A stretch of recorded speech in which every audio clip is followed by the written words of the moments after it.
عليكم. انا نجلة، اهلا بيكم في قناتي ماما ورودي في المطبخ. العدس الاصفر او شوربة العدس من الاكلات المصرية اللي كلنا بنحبها، وبالذات في الشتاء بتبقى مفضلة لينا. نعمل طبق شوربة العدس كده بيبقى مليان فيتامينات بسبب يعني العدس طبعا، والبطاطس، الجزر، الخضار اللي بتحط معاه. فبتبقى أكلة يعني حلوة أو شوربة حلوة، يعني مفيدة في بالذات لما بيبقى الجو برد وكده يعني. تعالوا نشوف انا بعمل شوربة العدس ازاي، يا رب تعجبكم. طبعا ده ربع كيلو عدس، انا غسلته كويس جدا. هحط عليه دلوقتي حوالي كوبايتين مية زي ما انتم شايفين كده. وهعمل ايه؟ هحط عليه ايه؟ هحط معاه بصلايه وسط، بطاطسايه كبيره كده، وجزرتين، واربع فصوص توم. الحاجات دي كده هحطها على العدس. هولع عليه النار بقى، وهحط ايه معاه تاني؟ هحط معاه شويه ملح وشويه كمون، واسيبه لغايه لما يستوي كويس، وابقى اتابعه لانه ممكن يعني الميه اللي فيه دي تنقص، فيحتاج فازود شويه بشويه لغايه لما يستوي. تمام. يستوي العدس وهنشوف هنعمل فيه ايه. انا هحط شويه ملح، مش هكتر ملح لان انا هزوده شوربه، عندي شوربه. آه، فهحط من الشوربه اللي عندي يعني، فطبعا هي فيها ملح، فاخد بالي من موضوع الملح واحنا بنعمل. احط شويه كمون، كمون بيبقى بيديله طعم حلو قوي. هغطي عليه بقى لغايه لما يستوي، ولما يستوي هنشوف هنعمل فيه ايه ونرجع مع بعض تاني.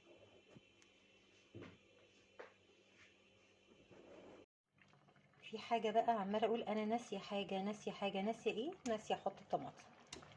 فهحط طماطميتين صغننين كده عليهم، عادي مش مشكلة، مش هيحصل اي حاجة. ان احنا نزودها يعني بعد ما كنا حطينا كل المكونات.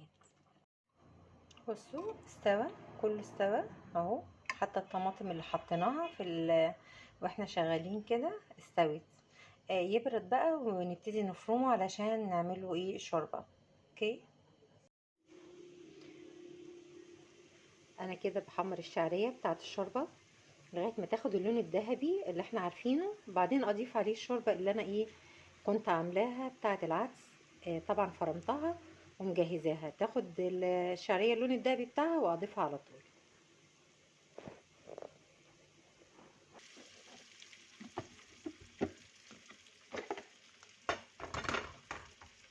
انا كده بقى هضيف الشوربه بتاعتي.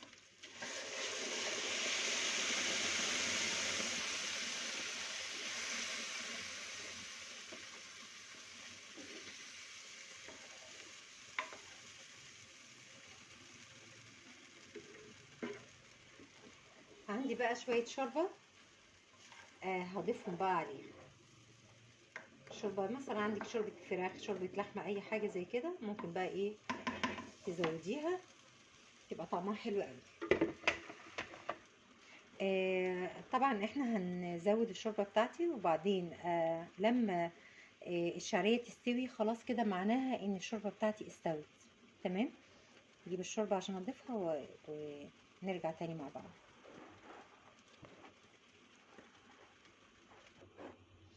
انا ضفت الشوربه بتاعتي زي ما انتم شايفين كده اهي.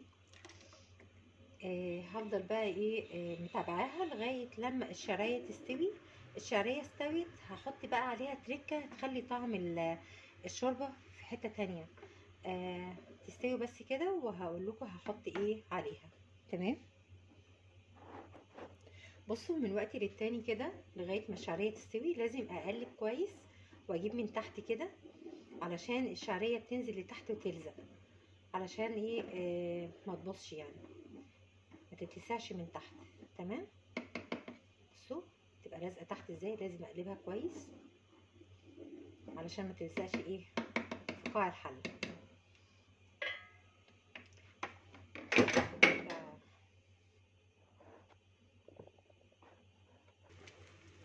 شايفين الوش ده؟ الوش ده كده شويه شويه بيتآكل، شايفينه؟ تمام اهو، خلاص بيتآكل كده شويه بشويه، خلاص هي بتبقى خلاص الشعريه استوت. الشعريه بتاخدش سوا قوي يعني. تمام.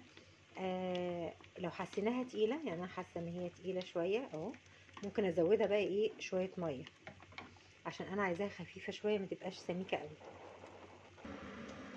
بصوا الرغاوي اللي كنت بقول لكم عليها، بصوا تخلصت خالص اهي والشعريه استوت تمام. التركه بقى اللي هعملها اللي قلت لكم عليها اللي هتخلي الشوربه طعمها حلو قوي، فص توم وهقوم ايه حاطه كده بس كده خلاص، وأقوم طافيه. خلاص كده انا خلصت شوربه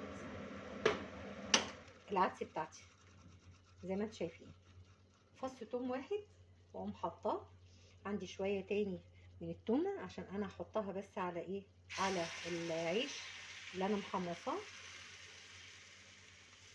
كده. يبقى احنا عملنا شوربه الخضار، شوربه العدس الجميله المحبوبه لينا كلنا في الشتاء. هغرفها وهديكوا بقى ايه شكلها كده. بقى حمصنا العيش زي ما انتم شايفين كده اهو، هسقيه بقى بالشوربه. وده بقى ايه من الاطباق المحببه بقى للكل.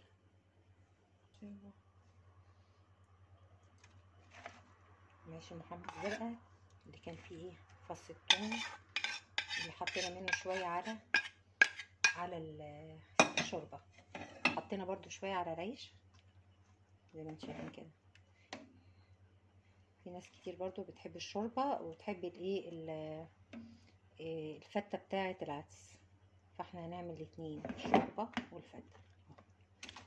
العيش لما بيبقى متحمص جامد كده بيبقى حلو قوي، محمصينه بقى بالزيت كده والزبده تحفه اهو كده.